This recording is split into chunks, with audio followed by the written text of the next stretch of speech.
This next thing, I'm not going to lie to anyone. I literally just installed this like 20 minutes ago. But I will tell you, man, does this thing look unbelievably good. Okay. You have different levels of things. Okay. Command line. You go to the command line, it is not GUI at all, but you have absurd power and functionality. Okay. Step up. Synaptic Package Manager, which they removed from 11.10 and they're not going to put in 12.04, but you can go back and install. It has a GUI. It's not GUI-fied. It's not curved edges. It's not shiny. And you still have good functionality. Okay. You then take the jump and you go to Ubuntu Software Center, quite GUI-fied, quite glossy, quite rounded corners, much, much, much, much less functionality. Well, step on the scene, Deepen. Deepen? Yes. Deepen. Deepen. Dude, this makes... Okay. The only way I can explain this to the audio listeners, okay? Imagine if you looked at a computer 20 years ago, and then side by side, and there was iTunes sitting next to it. Dude, iTunes, pretty, glossy, shiny, seamless. You know what I mean? Things just are there. And what do you know? That's a button, even though you don't see a stupid border around it with raised edges. You know what I mean? Right. This application, in my humble opinion, from what I saw of it, makes iTunes look like something from the 70s. This is so polished and smooth and pretty. And still pretty dang functional, I'll say. I'm blown away by the functionality I can pull from this software manager. And that's what Deepen is, a software manager? It's like replacement for the Software Center, even though it doesn't replace it. Okay. When you're on Ubuntu, you can install applications via the command line. You can install applications via Synaptic and the Software Center all in tandem. You can, at any point in time, use any one of them to install stuff. They all work. Okay. This is just another tool. And if you put it on your system, you can use this in replace of Software Center and never use it. I mean, it does look nice. It's got wood. Well, that's just one of the screens that has wood. I honestly can't say it enough. If you are a new user and you are a person who really likes that iTunes-esque interface, you know, where you can do all your things from that one interface and it looks really pretty, you got to use this. Deepen. You got it. Deepen. And if you go to omgubuntu.co.uk, you can download a deb file, which of course you download it and you open it with Ubuntu Software Center. I know. Iron. I know. It's weird. Yeah. Cool. Yeah. I am going to play with this more to see if I can dig into how functional is it. Man, I have high hopes for it. Yeah, it looks really cool. I think I'm going to download it too. Right. Okay. Super dumb quickie. Hack a day. There's a link where a guy is controlling his drapes with Linux. He basically said he took a piece of existing hardware and modified it. It's called a add a motor model 80. Add a motor model 80 drapery blind control. Is he using Arduino? Well, I honestly think he was. Assume all them technical projects. Yes. Yep. Okay. So he's using a Arduino and an existing piece of hardware that he hacked. Okay. So is there a video? I want to see this. There's a video. This is Hackaday. There's no video? There might be someplace, but not on Hackaday. Come on, Hackaday. You can't just... That's the only picture of a drape opener and closer? I'm sorry. Sorry. Okay. Go ahead, Dor. I'm sorry. I'll just say it looks cool. I like the idea. He actually also has it hooked up through the internet. Huh.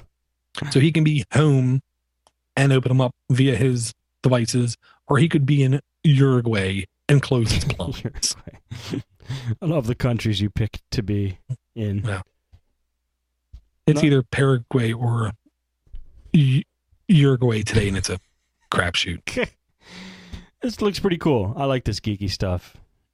I like the idea of it, but of course, I want ideas for Raspberry Pis, but I digress. Yes. Do we have any Raspberry Pi stuff this show? No. I did get a couple emails. I'm going to hold off and let them build up, but okay. I need more emails. All right. Okay, this next thing I had to show you just because of the geekiness factor, Steve. Okay. First off, don't just Google Traction Edge video. Don't. Let's move on. This is a game that has a roguelike interface, and by roguelike interface, it's like a top-down Legend of Zelda, old school Ultima kind of interface onto a game, but it's squad-based tactic game.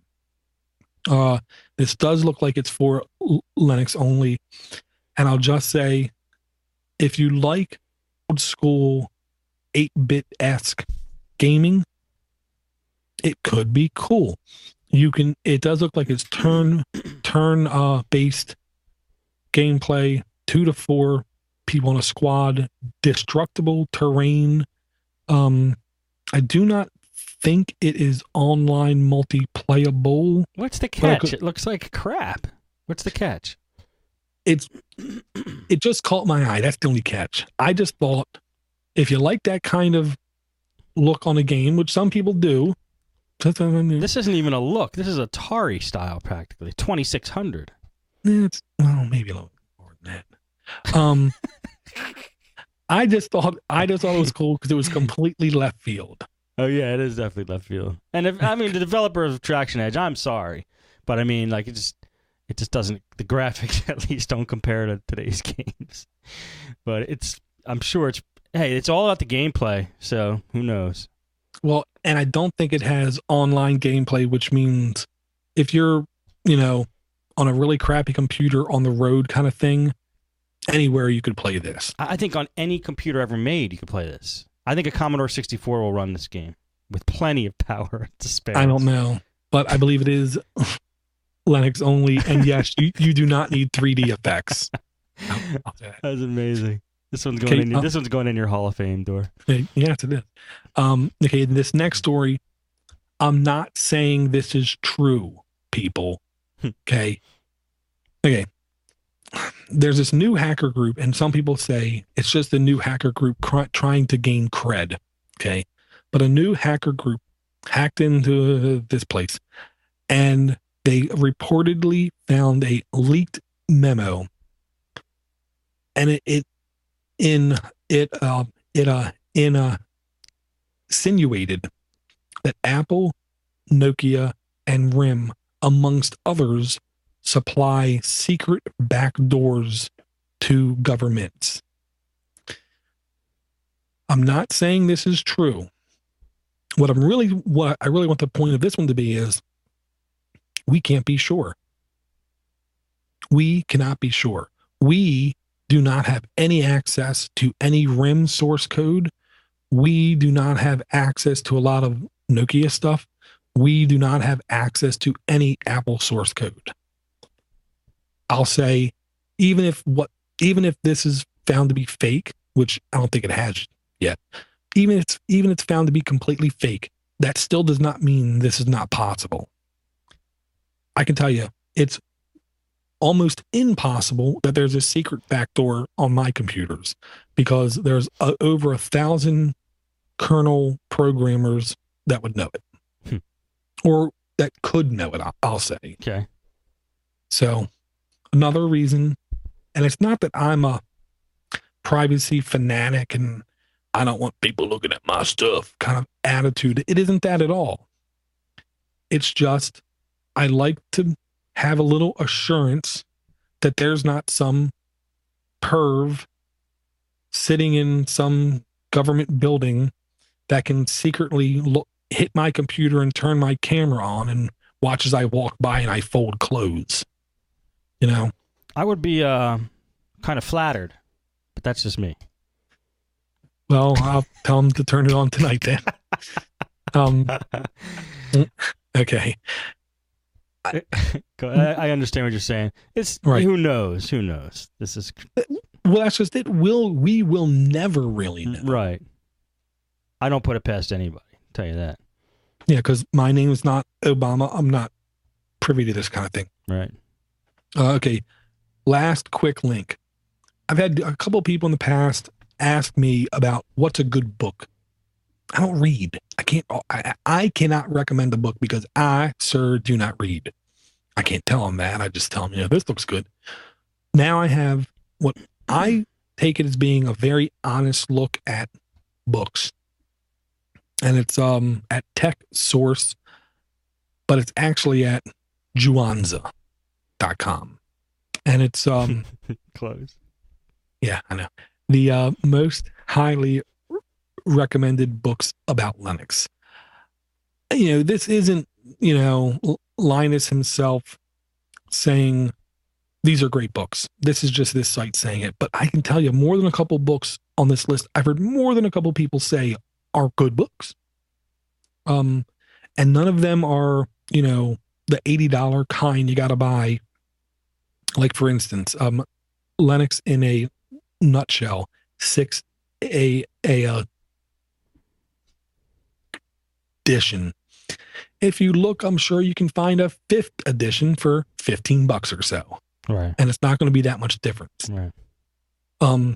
Looks really cool. Practical guide to commands, editors, and shell programming. I mean, to me, the books just look credible, of course, except for the Linux all-in-one for dummies. But, and more than a couple of these books are from O'Reilly, right? Which I feel a very general statement is they have some great books. I don't know if I've ever read an O'Reilly book, to be honest. I've had one, haven't read it, but I had it. I looked at it. It looked good. Awesome, dude. Great stuff this week, Dor. Thank you for bringing the goods. You want to do some emails? I love emails. All right. First email is from Denning. Denning says, hello, Steve and Dor. Thank you guys for putting out a great show, Linux for the rest of us. Have you ever wondered if you could run Linux goodness on a browser? I think Dor has talked about accessing a remote Linux VM through a browser before, but this is slightly different. Someone created a Linux VM using JavaScript, which means that it runs on the browser, but on your computer. It runs without a desktop, but it is still way cool. Below is the link, and the link is Bellard, BELLARD.org/JS-Linux. And I clicked on the link thinking I was going to get a video or something, but no, it booted into Linux. It's booting into Linux now from the browser. Yeah. That's awesome. Yeah. I don't even know what to type here, but I have a prompt. Right. Well, the first thing I typed was ls, and I see there's a folder and a file. The file is called hello.c. So I typed cat space hello.c, which displays the file. And it says, this C source can be compiled with TCC hello, print hello world. So it's a file basically saying you can compile even on this system. Dude, this is kind of crazy. Yeah, it's cool. Nuts. Yeah, it's cool, but it's kind of crazy. I am going to play with it a little bit. I think I might have seen this before. I don't think I did mention it on the show. So much thanks goes to That's Denning. Crazy. It literally booted in like 10 seconds. Mm-hmm. I love it. Yeah, and it's all written in JavaScript. That's amazing. Thank you. Yeah. I would say you can't do that even with Windows Phone Series 7. Phone Series 7. Let me put this in the chat room. Thank you, Denning. Much appreciated. Next one is a voice